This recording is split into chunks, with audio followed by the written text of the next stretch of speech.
Olá a todos, né?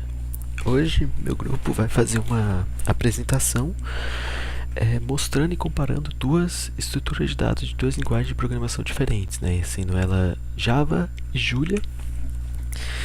E o objetivo aqui, né, vai ser comparar essas estruturas de dados nativas, né? Seria lista, pilha e fila nessas duas linguagens e avaliar o desempenho, a facilidade de uso e a sua aplicabilidade, né? Bom, contextualizando, Java ela é uma linguagem de programação mais conhecida e utilizada no mundo, né? Lançada em 1995 pela Sun Microsystem. E sua principal característica é a portabilidade, permitindo que os programas escritos nelas possam ser executados em qualquer plataforma que possui uma JVM. E ela é amplamente usada no desenvolvimento de aplicativos empresariais, de sistema web e aplicativos móveis para Android. E sua sintaxe orientada a objeto e seu robusto conjunto de bibliotecas torna ela uma opção muito sólida, né, para sistemas que exigem mais estabilidade. Já a Julia era uma linguagem mais moderna. Ela foi criada em 2012 e é uma linguagem de programação de alto desempenho, né, projetada para computação científica e numérica. Ela é uma linguagem dinâmica mais otimizada para uso em cálculos pesados, como simulações e processamento de grandes volumes de dados. E ela tem ganhado grande popularidade, né, especialmente em áreas de inteligência artificial, aprendizado de máquina e análise de dados, devido à sua eficiência e facilidade de integração com outras linguagens e bibliotecas.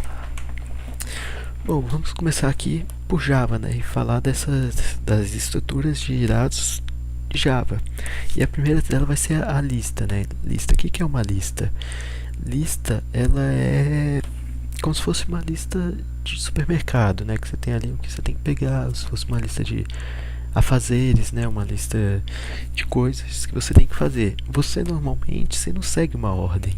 Você vai indo fazendo ali conforme você vai fazendo, você vai marcando, mas sem ter uma ordem exata, né? E as listas no Java seriam os arrays, né? Que os arrays é uma estrutura de dados que armazena múltiplos elementos do mesmo tipo, todos acessíveis por um único identificador, né? Ela possui algumas características essenciais que a torna distinta de outras coleções de dados, né? Uma de suas características seria o tamanho fixo, né? Ou seja, o array, o número de elementos é definido quando ele é criado e não pode mudar depois disso. Então, se você criar um array com 5 elementos, ele vai ter 5 elementos até o fim.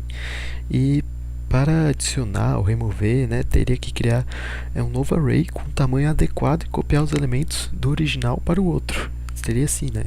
O array, você criou ele com uma quantidade determinada de elementos, ele vai ter essa quantidade. Outra coisa, são tipos homogêneos, né? Ou seja, o que é isso? Eles só podem armazenar dados do mesmo tipo.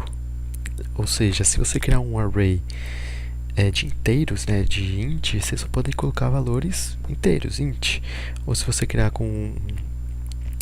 de objetos, um array de objetos do tipo string, você só pode armazenar objetos do tipo string, né? E não é possível misturar esses diferentes tipos, né, dentro de um mesmo array. O array, ele acessar, né, para acessar os elementos dele é feito por índice, né? E o índice começa em 0 e vai até o tamanho do array menos 1. Ou seja, se o array tem 5 elementos, o primeiro elemento vai estar no índice 0 e o quinto elemento vai estar no índice 4, né, que seria o tamanho dele menos 1. Porque ele vai sempre começar 0, 1, 2, 3 e assim por diante, mas sempre começando em 0. E a declaração de um array, ela pode ser feita de duas formas, né? Assim, ela pode ser, ou você declarar ela com já falando a quantidade exata de índices que vai ter nela, né? Por exemplo, você cria um array no tamanho 10, ou seja, vai ter ali 10 índices, né? Vai ser de 0 a 9. Ou então você pode criar ela já botando os valores em cada índice, né? Você botaria tipo um array 1,2, dentro do array, né? 1,2,3,4,5, ou seja, vai ter 5 índices, sendo o 0 seria o elemento 1 e o 4, né, que seria o último índice desse array, seria o elemento 5. Bom, e algumas, né, vantagens e desvantagens do array seria o acesso rápido, né, as vantagens, né, seria o acesso rápido a qualquer elemento do array, que é feito em tempo real e constante, né, o que torna eles bem eficientes para operações de leitura e escrita. A simplicidade também, né, é uma estrutura simples que facilita a implementação e o uso. Ela é eficiente, a eficiência da memória, né, que eles são mais eficientes em termos de memória, quanto o tamanho é conhecido de forma prévia, pois não sobrecarrega, né, a alocação dinâmica. E a desvantagem seria o tamanho fixo, né, que você não vai poder alterar conforme o tempo, né, ele vai ter um tamanho fixo, e a falta de flexibilidade, né, para operações como adicionar ou remover elementos, que um array ele não é ideal, né, pois não há suporte direto para essas ações, né. Bom, agora a gente vai para a pilha, né, que é a segunda estrutura de dado. E o que seria uma pilha, né? A pilha, ela é uma estrutura que funciona usando o LIFO, né? LIFO, que seria o Last In, First Out, ou seja, última a entrar, primeira a sair, né? E a gente pode pensar nisso como se fosse uma pilha de pratos, por exemplo. Você bota um prato ali no topo da pilha, que foi o último que você colocou, só que para você tirar um prato do topo dessa pilha, você tem que tirar esse que você colocou, o último que você colocou, porque você não pode simplesmente tirar um prato do meio da pilha, ou de baixo da pilha, porque senão essa pilha vai cair. Então a pilha segue esse método, né, o last in, first out. E vai ser sempre assim, o último elemento que entrou, que se adicionou na pilha, vai ser o primeiro elemento a ser removido dessa pilha, né?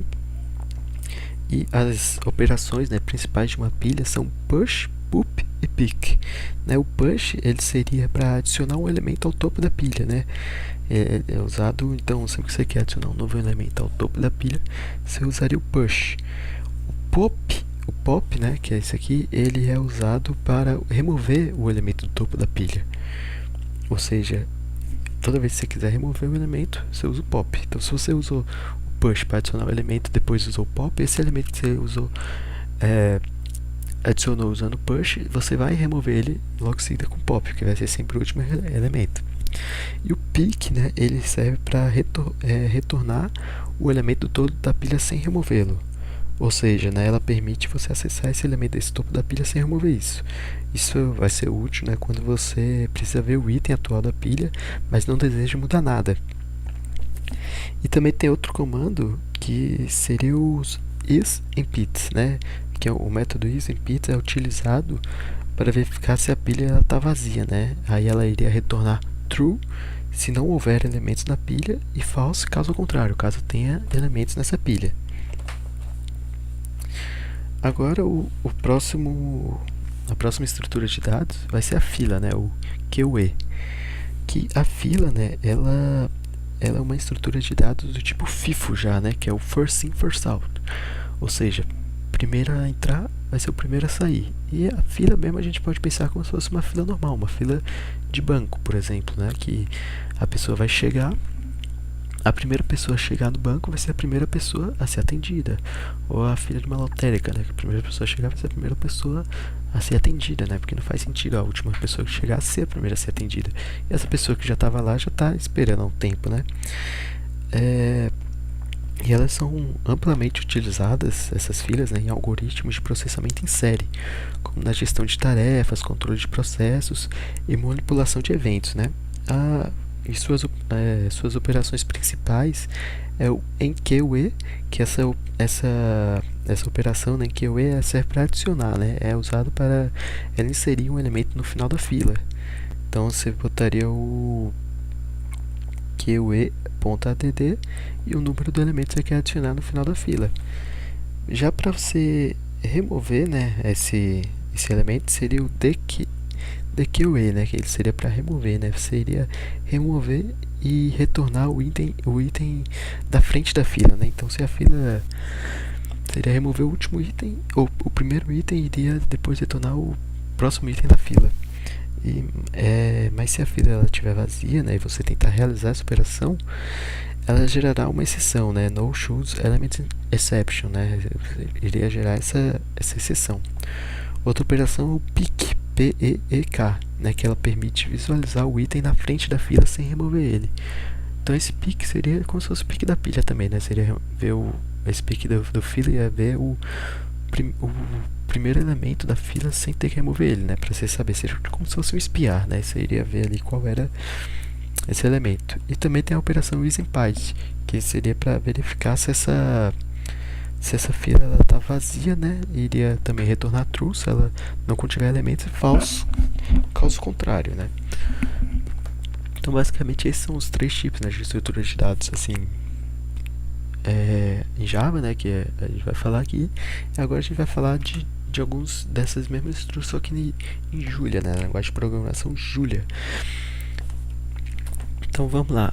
O fila, né, seria a lista, né, perdão, a lista de Julia seria no caso os vetores, né, que em Julia, né, o vetor ele é uma estrutura de dados usada para armazenar múltiplos elementos e uma única variável, né. É que nem, né, diferente de muitas linguagens, os arrays em Julia eles são multidimensionados por padrão e podem ser indexados de forma flexível, né. E o índice, né, o índice de um array em Julia já começa em 1, o que é diferente da de Java, por exemplo, que começava sempre em 0, né? O índice que a gente viu que esse índice em Java sempre começava em 0, já em Julia vai começar sempre em 1. E para criar, né, esse vetor simples, você só iria usar os colchetes, né, e separar os elementos por vírgulas entre ele. Então é mais simples criar esses elementos em Julia, né? Não é menos robusto, né, do que em Java. E você pode, né, os elementos do vetor podem ser acessados pelo índice, como por exemplo, o índice começa em 1, o primeiro elemento estaria em, por exemplo, V1, no colchete, né, V1 seria o primeiro item.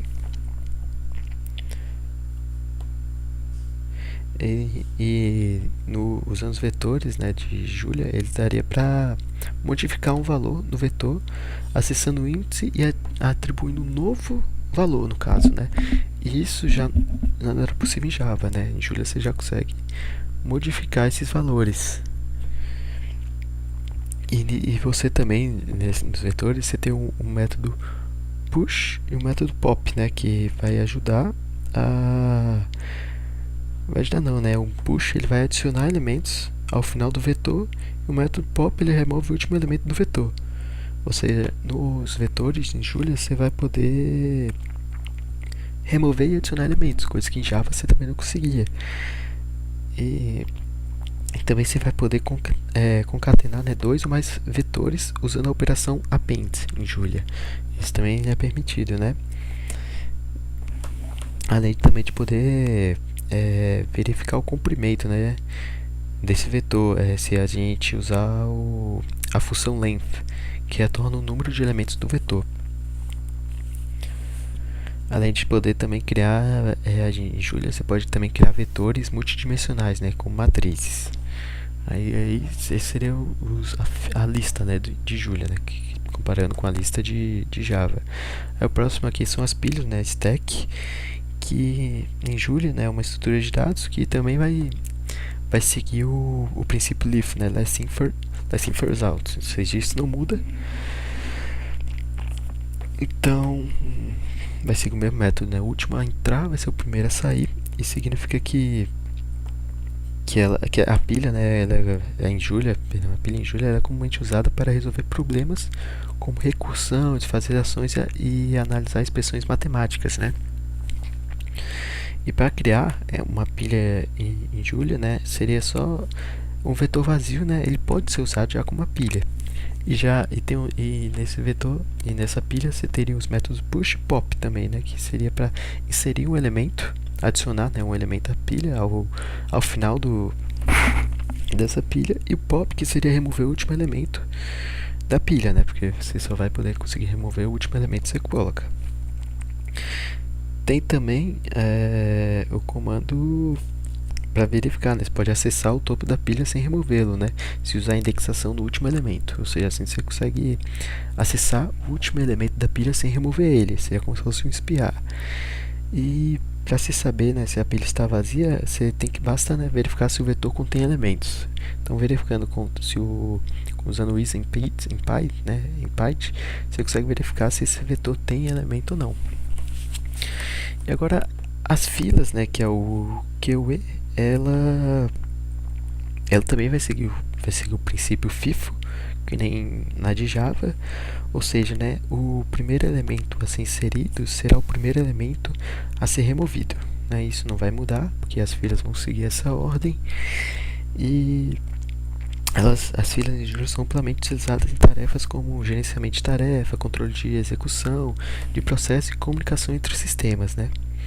E suas operações principais seria a criação, né? Tem a criação da fila, ela pode ser criada utilizando o vetor vazio, que representará a fila, onde elementos serão inseridos e removidos de acordo com a regra FIFO. E para inserir um elemento seria usar o push também, que vai adicionar, né? Que nem na pilha, que nem nos arrays. Já para remover, você usaria o pop, que é a mesma coisa, né? O push ele vai adicionar um elemento ao final da fila, o pop vai remover o primeiro elemento da fila, né, no caso. Para verificar se o elemento da frente da fila, a gente pode usar a indexação do primeiro elemento, né? Para verificar se tem alguma coisa. Para verificar se a fila está vazia ou não, né, basta usar a função isEmpty, né, que retorna o valor booleano, ou seja, true ou false, certo? Bom, e a comparação, né, agora, assim, vamos comparar, né, o desempenho entre Java e Julia, né, ou seja, na complexidade de implementações de estrutura de dados, Java ela é uma linguagem já mais verbosa, né? Como é uma linguagem mais velha, ela exige mais código para criar e manipular estruturas como lista, pilas ou filas, além de precisar de uma boa organização de classe e interface, né? Em Java, frequentemente utiliza bibliotecas externas ou escreve códigos adicionais para garantir que tudo seja bem estruturado e funcione corretamente, o que pode aumentar muito, né, o tempo de desenvolvimento. Já Julia tem uma abordagem mais simples e direta, né, e a sintaxe ela é mais enxuta, né, e intuitiva, o que torna a implementação de estruturas de dados bem mais fácil e rápida, especialmente como estamos lidando com tipos de dados simples ou tarefas matemáticas, né? E a linguagem ela já vem com com funções nativas, né, que vão facilitar a criação e manipulação de estruturas, o que diminui a complexidade de implementação quando comparado ao Java. Certo? Então, no final das contas, né, Java ele vai exigir mais configurações e preparação, enquanto Julia ela tem mais agilidade, facilidade na implementação de estruturas de dados, principalmente para cálculos e análise de dados. No entanto, né, a robustez e flexibilidade de Java pode ser necessária em projetos maiores, mais complexos, onde você precise de mais controle sobre o sistema, ou seja, Java ele seria mais completo, né? Seria isso, né? Java ele é uma linguagem mais completa, né? Aqui tá alguns exemplos, né, onde usaria lista, pilhas em Java, né, que é utilizado, as listas são usadas em aplicações empresariais, pilhas são comuns em algoritmos de navegação e filas aplicações em gerenciamento de tarefas. E aqui em Julia, né, vetores eles são prefeitos em análise de estatística, pilhas usadas em algoritmos e filas eficazes em sistemas de simulação. Então, é isso. Essa foi a nossa apresentação e espero que tenham gostado.